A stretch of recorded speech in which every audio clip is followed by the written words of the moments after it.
Bancos é o assunto do vídeo de hoje. Nós vamos ver qual o melhor banco neste momento. Vamos falar dos dividendos que devem aumentar em 2022 para esses bancos.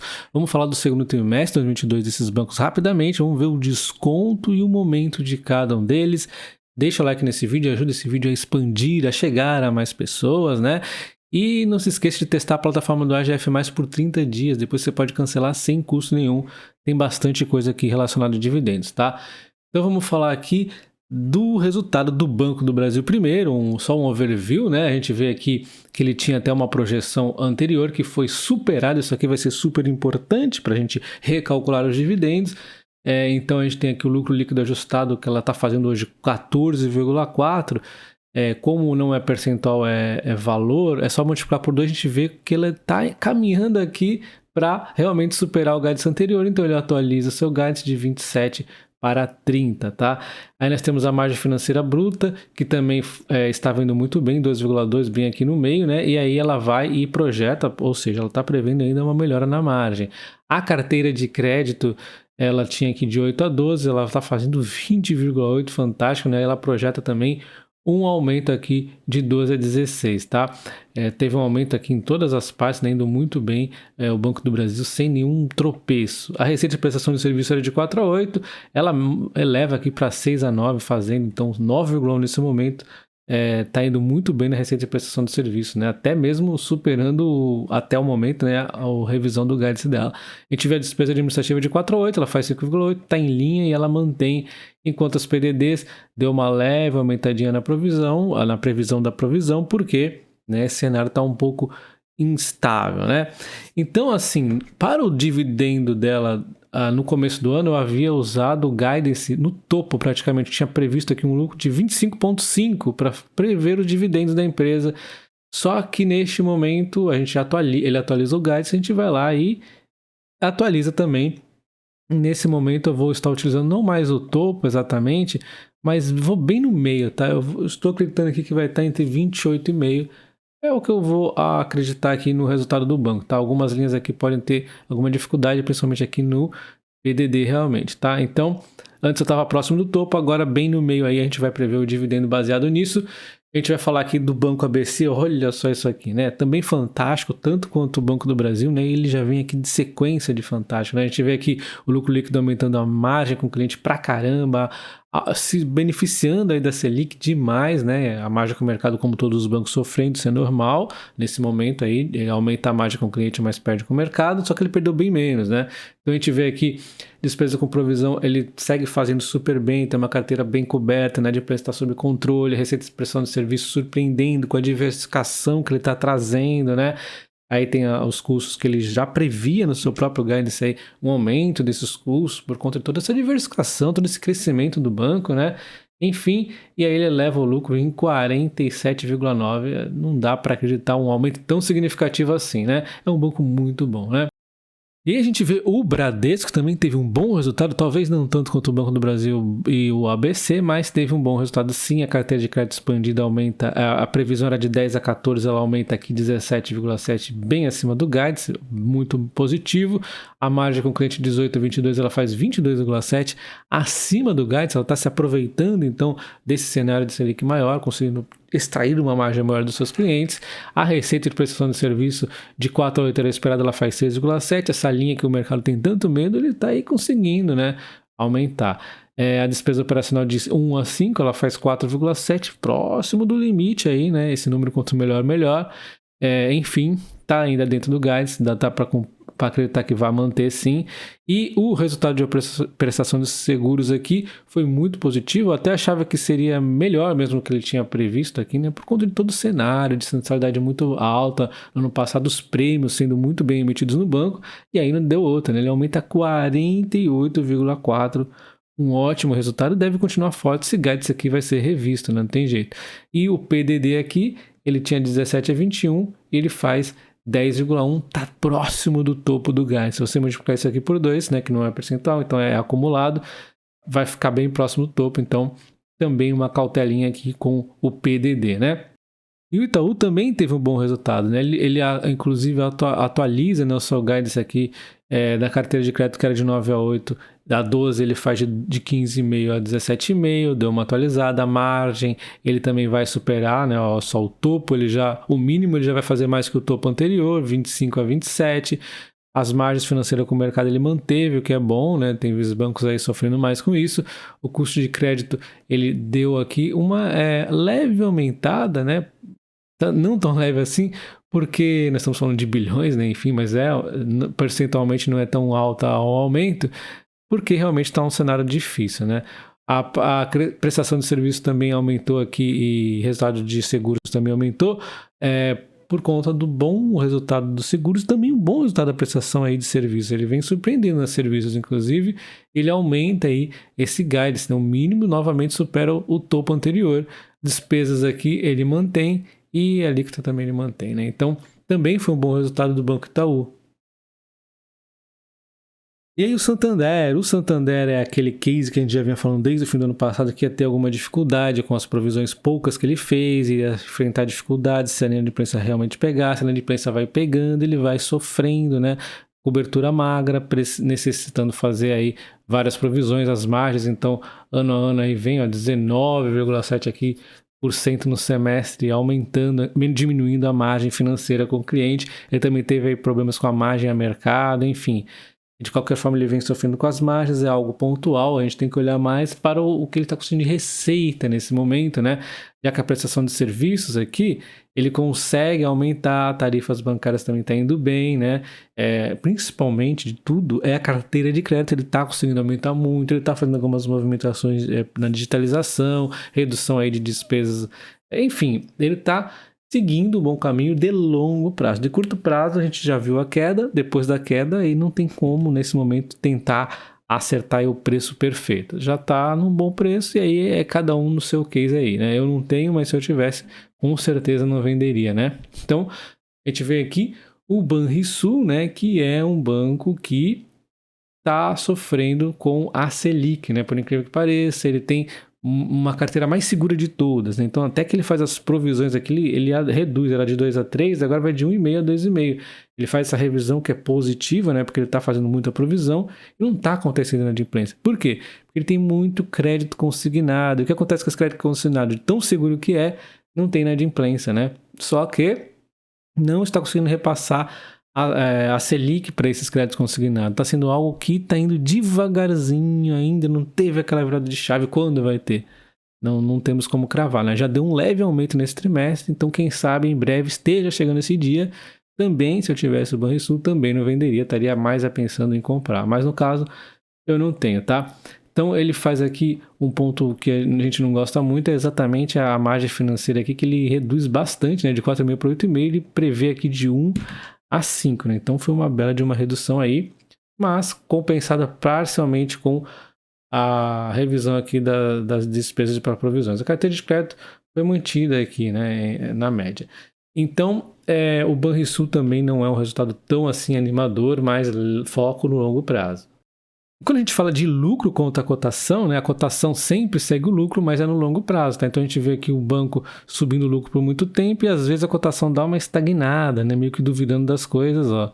Até às vezes pessimista com alguma coisa econômica, política, alguma coisa do tipo, e aí ela dispara de repente. Então, uma coisa interessante para a gente notar é que para o otimismo, às vezes fica meio travada a cotação, ela fica duvidando. Agora, para o pessimismo, ela é num piscar de olho. Então, vem a pandemia, né, as ações começam a cair, as provisões começam a ser feitas, aí o mercado já derruba as cotações.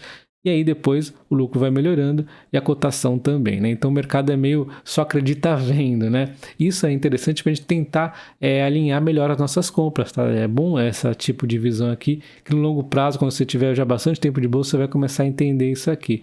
A gente vê aqui o Itaú, mesma coisa, né?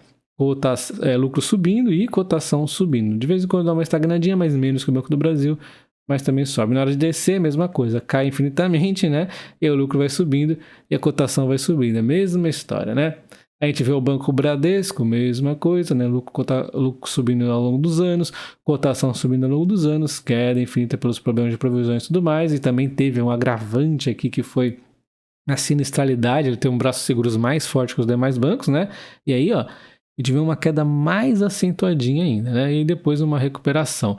O Banco do Brasil também teve uma quedinha mais acentuada, além do fato de ser estatal, ele também seria o segundo maior em parte de seguros aí, né? E aí, quando a gente fala do lucro contra a cotação do Santander, era previsível que isso fosse acontecer, né? O lucro vinha subindo, a cotação subindo, e o que acontece? O lucro caiu pouco, porque ele fez poucas provisões, então era ali ele mantinha o lucro meio que artificialmente, né? A cotação meio que se manteve junto, né? Dividendos altos e tudo mais, e aí o que acontece? Vem a compensação, né? Ele tem que fazer inadimplência, os outros bancos voando, recuperando aí, né? Não fazendo PDD, ele vem fazendo e a cotação cai bastante. Então, assim, se você analisar os fundamentos do banco, não foi justo essa queda, né? Não foi justo, porque o lucro dele se mantém aí legalzinho, ele tá indo super redondo. Só que por que ele tinha que cair? Porque os outros bancos estavam muito baratos, então precisa de um nivelamento, né? Por que eu vou comprar o Santander se ele tivesse mantido os preços aqui? Se tem o Banco do Brasil, o Bradesco, o ABC, tem tudo quanto é banco baratíssimo. Então, foi necessário essa correção, né? Para nivelar com os outros bancos, né? Então, a gente vê agora ele uma leve subidinha aqui, tentando se recuperar recentemente aqui. Mas a gente olha aqui o banco ABC, mesmo esquema, né? Lucro subindo bastante, cotação subindo bastante e não para de subir, embora tenha umas osciladas bem brutas, inclusive no meio do ano aí, o banco por ser um small, mas assim, é muito barato esse banco ainda, tá? E a gente fala agora então dos PLs, olha só, o Banco do Brasil vem caindo bastante, o PL é porque a cotação vem caindo, o lucro não vem caindo assim, né? Então fica patamares, ó, quase que mínimos, traça uma reta aqui, ó, patamares bem baratos do Banco ABC, o Banco Brasil. Quando a gente olha o Banco ABC, mesma coisa, né? O PL vem caindo e mesmo com altas recentes também, ó, patamares muito abaixo aí da média histórica. O Bradesco também era necessária essa queda acelerada, ele fica também a patamares muito baratos, né? Banco Bradesco aí. E aí nós temos na sequência o Itaú, também, né? Uma queda acelerada, também a patamares muito baratos. Lembrando que esses lucros vão aumentar quando as provisões diminuírem, né? Então olha só quanto que esses bancos estão baratos. A gente vê o Santander, mesma coisa, né? Uma queda infinita aqui, e aí ele também se torna novamente aí um banco bem barato, né? Então era necessária essa queda. O Banrisul também, o PL tá sofrendo, o lucro tá sofrendo demais, olha, nem cai tanto assim, né? Então, olha só, como o lucro tá sofrendo muito, a gente vê ele até com o PL, teoricamente, não tão barato quanto os demais em termos de histórico dele. Só que a gente olha os múltiplos um pouquinho mais atentos, a gente vê que tá bem barato, que isso aqui vai se reverter. Então, assim, o PL por si só não é muito bom olhar só ele, né? Mas isso dá uma certa amostra, né? Então, a gente olha aqui os PL dos bancos, Symbiose aqui com 7,29, o ABC com 7,5,78, o Banco do Brasil com 5,8, muito barato, o Bradesco com 7,23 e o Itaú com 10, né? PVP 1,42, o Banco Santander 0,84, o Banco ABC 0,87, o Banco do Brasil, o Bradesco 1,13 e o Itaú 1,74. Então você vê que o Banco do Brasil e o Banco ABC são os mais baratos em PVP, seguido aqui do Banco Bradesco, tá? Agora a gente já vai falar de dividendos, mas vamos dar uma olhada aqui nos lucros dos bancos. Olha como eles aumentam e diminuem muito drasticamente. Isso aqui é o Banco do Brasil, né, o amarelinho. Eles ficam oscilando, né, aumenta em relação ao ano anterior. Isso aqui é o percentual quanto fez em relação ao ano anterior. Tá? Então oscila. Então às vezes é bom você sempre pegar o que não tá tão ruim o momento, mas também que não, a cotação tá barata, né? Então olha só. O Itaú também, olha como o Itaú também oscila bastante, né? Aí de um tempo para cá ele está mais estável que os demais até. A gente vê o Santander, ó, bem, bem louco, né? Umas subidas bem monstruosas, né? Mas também está bem aí estável recentemente. E também a gente vê aqui o Bradesco também está mais estávelzinho aqui que os demais. Aqui se pegar um histórico mais de um pouquinho de anos aqui, né? Então você vê que os bancos eles oscilam mesmo nos lucros e é por isso que as cotações também acabam oscilando. O mercado fica tentando antecipar esses movimentos. Então atualizei os dividendos agora dos bancos, né? Lembrando que o Banco do Brasil eu usei não mais o topo do Guedes, mas agora a média e dá exatamente 9,02 de dividend yield. Então o que daria uma margem ainda de preço teto de 50%. Né? O Bradesco eu ainda vou manter por hora esses 9,10 de yield, lembrando para quem manteve o banco o ano inteiro, ganhou as bonificações e tudo mais, tá? Ainda dá para manter isso, o que é um yield muito interessante também, tá? E aí, na sequência nós temos o Itaú com 3 e pouco, o Santander deu uma leve reduzidinha, ainda estou confiando nele, 7,70, e o Banco ABC 8,26, ainda vou manter também esse otimismo nos dividendos que eu previ lá atrás, vamos manter, e o Banrisul com 9,01, talvez a gente tenha que rever para baixo, mas eu ainda vou dar uma chance para ele também. Então eu ainda estou mantendo confiança no Santander, no Banrisul em termos de resultado, em dividendos do Bradesco eu estou mantendo também a confiança, ainda os lucros vão sobrepor até o fim do ano, provavelmente. Se não der, a gente sabe que o lucro está indo bem, isso é o que importa. O Itaú é mais mesmo 2023, 2024, os dividendos aumentando, enquanto o Banco do Brasil, a gente não tem jeito, né? Começa a aumentar o lucro aqui porque o banco está indo muito bem. E falando de preço teto, lembrando que essa planilha todos o pessoal do clube do canal tem acesso, tá?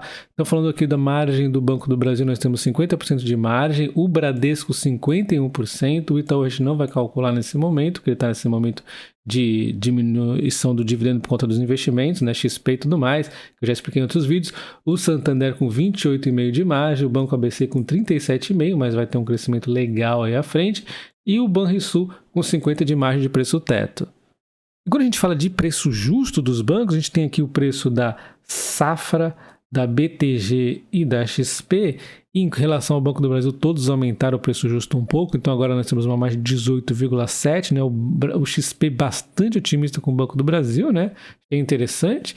E aí a gente vê em termos aqui de Bradesco, né? Eles dando uma leve reduzidinha, então a gente tem uma margem agora de 34,6%, eles traçaram um preço justo para BBDC 4, como que eu fiz para BBDC 3? Eu reduzi proporcionalmente em relação aos dividendos, só isso, tá? E aí nós temos então 34,6% de desconto no Bradesco 3. E aí nós temos aqui o Itaú com um desconto de 17,2%, tá? Baseado aqui nos preços justos, eles meio que também se mantiveram, enquanto o Santander 42 aqui da Safra, é o único que está mais otimistinha, o BTG aqui meio termo, e a XP está meio pessimista ainda, mas ele tem um desconto interessante agora de 21,3%. Resta saber qual desses estão certos em relação ao preço justo da Sambi11, né? Então você vê que no longo prazo ela tem um certo desconto. E dando uma olhada no que as corretoras acharam, a XP, que é a mais pessimista em relação aos bancos, é a mais otimista com o Banco do Brasil. A Safra, que é a mais otimista em relação aos bancos, é a mais pessimista em relação ao Banco do Brasil. E a BTG é o meio termo aí, tá aí nos preços. Então, curioso isso aí, né? Então agora deixa no seu comentário qual banco que você tem, qual que você acha que vai pagar o maior dividendo, qual que você acha que vai ter os melhores resultados nos próximos trimestres, deixa aí para eu saber. E nos comentários eu vou deixar os links para vocês relevantes, tá? Inclusive aí da plataforma que eu usei para tirar alguns dados. Um abraço, até o próximo vídeo, valeu!